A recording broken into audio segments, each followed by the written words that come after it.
Hollywood has always been obsessed with perfection, but lately, it feels like we've crossed a line. There was a time when drastic celebrity transformations were rare enough to dominate the news cycle, like when Zac Efron showed up to that Earth Day event with a completely new jawline, or when Simon Cowell's face became almost unrecognizable overnight. But now, it feels like a different celebrity's face is changing every other week. These transformations aren't shocking anymore. They're everywhere. For a while, the trend was buccal fat removal, that hollowed, sculpted look that was supposed to make people appear more model-like, but instead left them looking prematurely aged and strangely artificial. And now, a new wave of procedures has quietly taken over, ones that don't just change the contours of the face, but the very expressions themselves. Swollen faces, wide eyes, skin pulled just a little too tight. It's as if everyone's starting to look like a version of the same person. And the strange thing is, it's not just aging stars trying to hold on to youth anymore. It's people who already looked great, people who built their careers on being effortlessly good-looking, now chasing a kind of perfection that doesn't even exist. Because when your face is your career, when every line, every subtle change is magnified in 4K and dissected online, the pressure to stay perfect can twist how you see yourself, and it can make you do something you come to regret. In just the past year, we've seen a wave of transformations sweep through Hollywood. Actors, singers, icons, all starting to look uncanny. The question is, how far is this gonna go? On Friday, October 3rd, 2025, Taylor Swift appeared on The Graham Norton Show to promote her new album, The Life of a Showgirl. She was in a good mood, talking about her recent engagement to Travis Kelce and flashing her diamond ring. But as the cameras rolled and the guests sipped their drinks, viewers started to notice something strange. Taylor's face looked different. It was fuller and swollen in a way it never used to be, especially when she laughed or made dramatic expressions. Her cheeks seemed heavy, her eyebrows unusually arched, and her smile looked strained, as if she was forcing it through tension. It's a look we've started to see more and more in Hollywood, that uniform, puffy smoothness that comes from injectables. In Taylor's case, it could be filler, Botox, or both, and the change in her face becomes clear as day when you look at her appearances on The Graham Norton Show side by side. The tail of the brow, especially on the right side, the eyebrow that we can see, is a bit elevated. I think what happened was if she was getting Botox into most of the frontalis muscle of the forehead, the lateral edge of it may not have gotten enough units of Botox, so you can still see a little bit of a wrinkle on her right side, and you can see that it's elevated higher. Over the past few weeks, Reddit has been flooded with threads about it, with thousands of comments dissecting her transformation. Some are defending her, blaming fatigue, diet, or bad lighting, but others have been more blunt. I don't understand how people are saying she hasn't had work done. Most people aren't saying it to be mean, it's just a painfully obvious observation. She's always been gorgeous, but over the past year or so, she's veering more into overdoing the filler territory. Whilst I can't say I'll ever be in her position, I can understand there must be an immense amount of pressure, both internally and externally, to look your best at all times. A little bit of work here and there can enhance what you're naturally working with, and I can absolutely understand people being drawn to it if that's going to help them feel confident. The issue is knowing when enough is enough and going from enhancement to completely changing parts of your face beyond recognition. What's unsettling is that Taylor is only 35. At that age, you might expect subtle changes, a softer jawline, faint lines, the natural evolution of a face that's lived a little. But not this. Not the sudden puffiness or the loss of movement and expression. And yet, some of the transformations we're about to look at are even more drastic.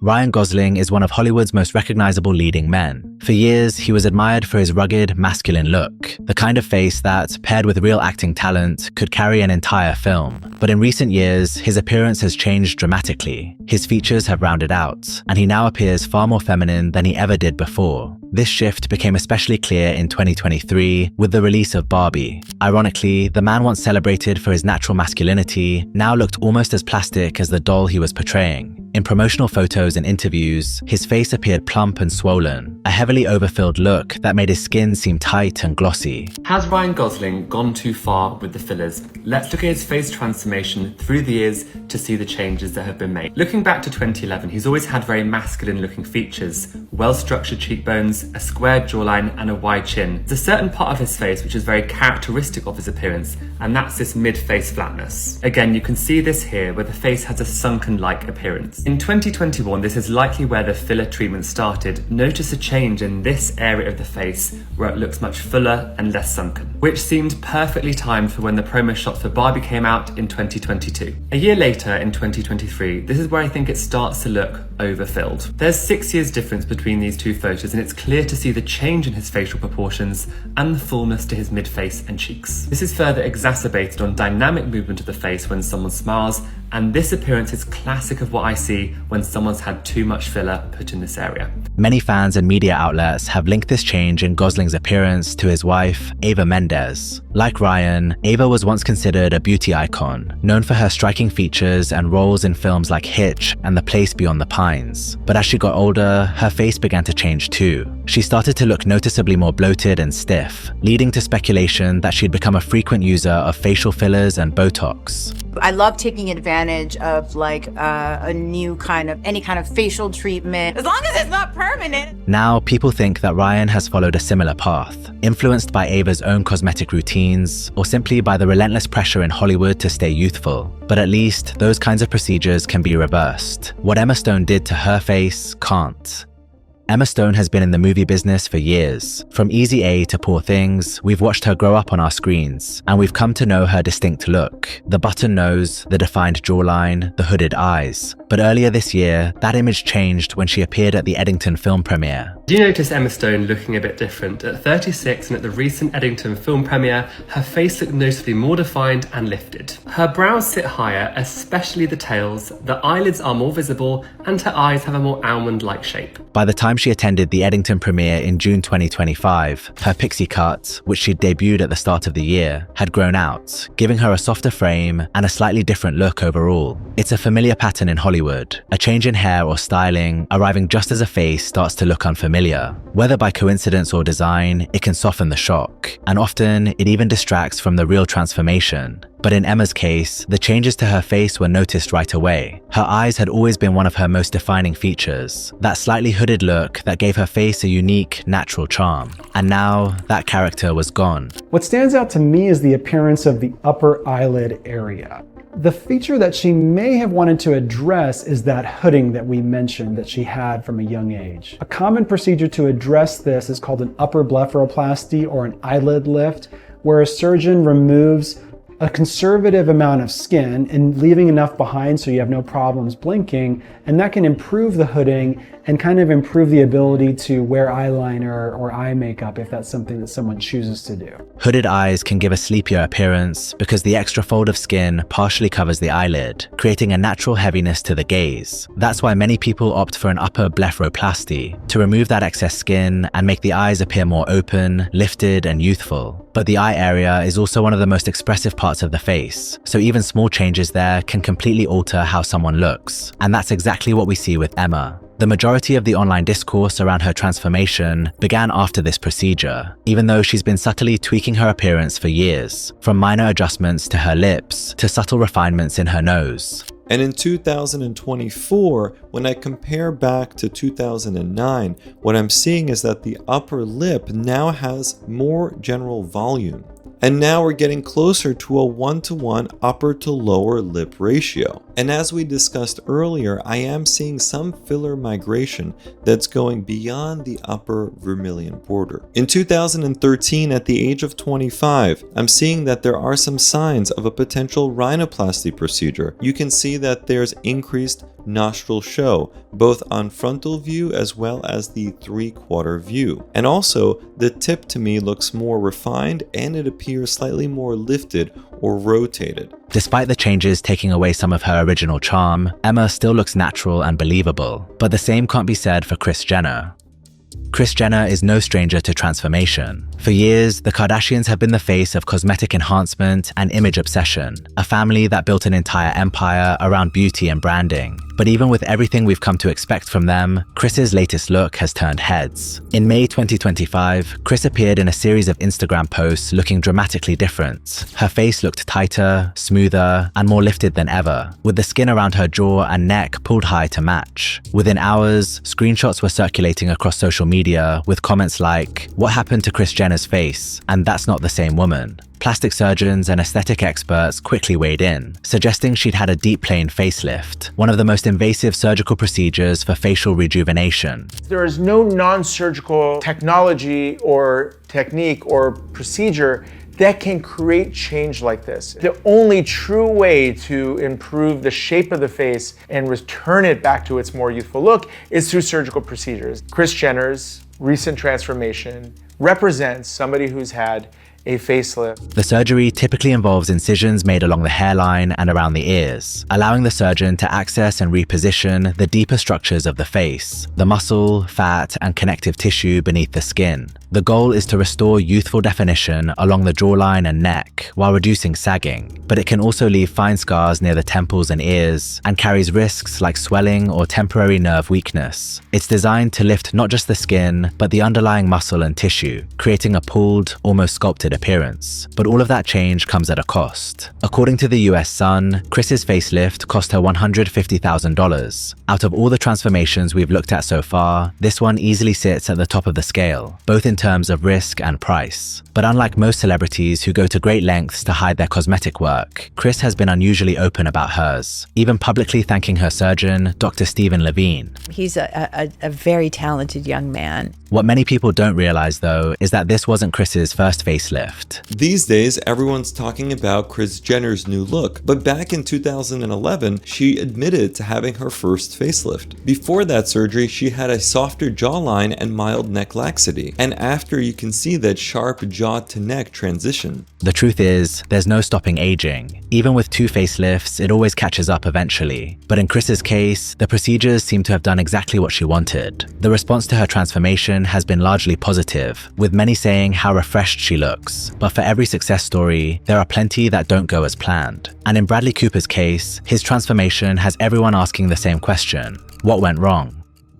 From The Hangover to Silver Linings Playbook to A Star is Born, Bradley Cooper built a career on playing men who were flawed, complex, and human. He embodied classic Hollywood masculinity, the rough around the edges charm, the scruffy beard, the piercing blue eyes. That's why people were stunned after his media appearance on October 10th, 2025. Bradley attended the Is This Thing On film premiere in New York, and he looked almost unrecognizable, like a completely different version of the man audiences had watched for years. We can all agree that Bradley Cooper at 50 years old is looking very different, so I'm going to talk through what I think he's had done to look this way. In the past, we've associated Bradley with a more rugged and masculine appearance, and we are now seeing a noticeable shift away from that. Here at New York Film Festival, his face doesn't have that same rugged quality he's had in previous years, and I think he's had Botox, an upper blepharoplasty, lower blepharoplasty, a face and neck lift, and likely some degree of laser resurfacing to increase the quality of his skin. I'd say the face and neck lift was probably done towards the end of 2023 because we can see evidence here behind the ear,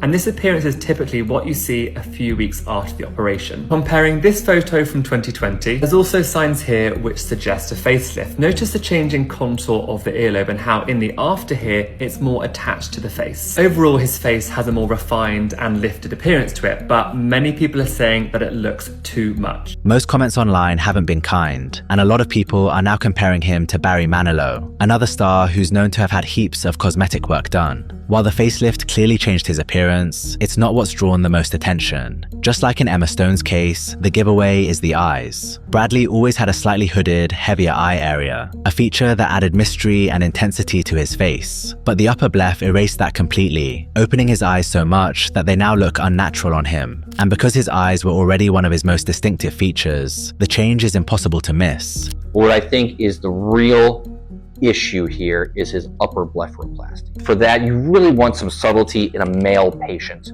You don't want to just like completely open up the eyes and make it all bright and youthful, very prominent where you can see the entirety of the globe. You can see so much of his eye where you lose that mystery, you lose that cunning look to his eye that he had. It just goes to show that when it comes to cosmetic work, subtlety almost always wins. The goal should be to enhance what's already there, not to buy a new face. But time and time again, celebrities forget that. And another example is David Beckham.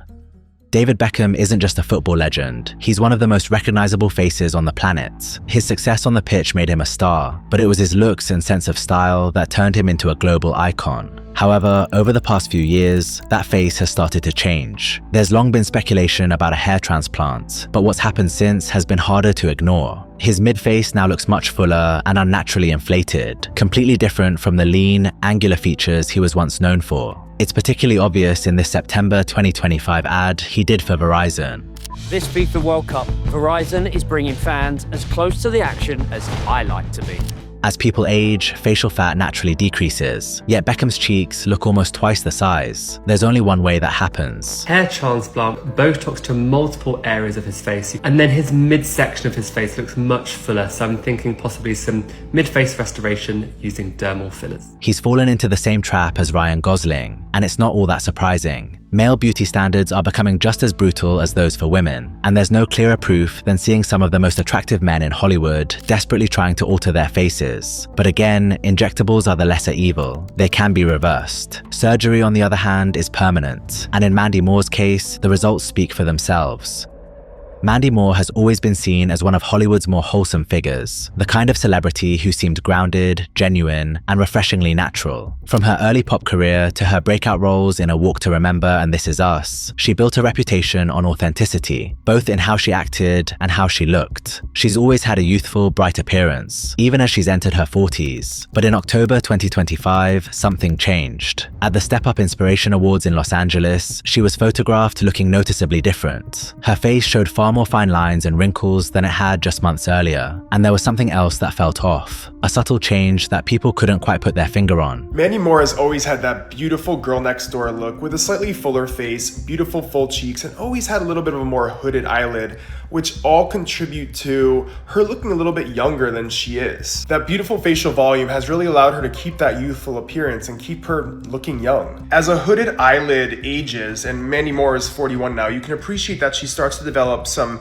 extra creases or folds in those upper eyelids. You can see in this higher resolution photo of Mandy Moore smiling, those kind of multiple extra folds and creases in those upper eyelids. So here's Mandy Moore now, and I think that there are two main things that are contributing to this dramatically different appearance. One, significant weight loss in a relatively small person to begin with, and two, a surgical upper blepharoplasty. So not only has she lost a lot of that facial volume that was keeping her looking so youthful, but it seems that this weight loss was relatively quick, which is also contributing to some of the facial laxity that you're seeing in this after photo. And in terms of the eyes, there is nothing that will fully take away all of that upper eyelid skin excess and that hooding and those small creases and extra folds other than a surgical upper blepharoplasty. I do think she also had some fat removal from the medial fat pad of her upper eyelid, which is also contributing to that very hollow upper eyelid look. In every one of these upper bleph cases, the result is the same. The person ends up looking like a completely different version of themselves. It's proof of how much the eye area defines a person's entire look, and how even small changes can completely alter their identity. After seeing all of this, it's easy to ask, why would they do it? Why risk changing their face so drastically? But it's not that simple. If we had their money, their level of scrutiny, and the pressure of constantly being photographed, many of us would probably feel the same temptation. The problem is, it rarely stops at one tweak. Once you start fixing one imperfection, you begin noticing another and another. Before long, you lose sight of what you actually looked like, chasing an ideal that doesn't exist. That's what we're seeing in Hollywood right now. People losing what made them unique in the chase for perfection. And if this trend keeps going the way it's going, the faces we've all grown up with might not be recognizable much longer.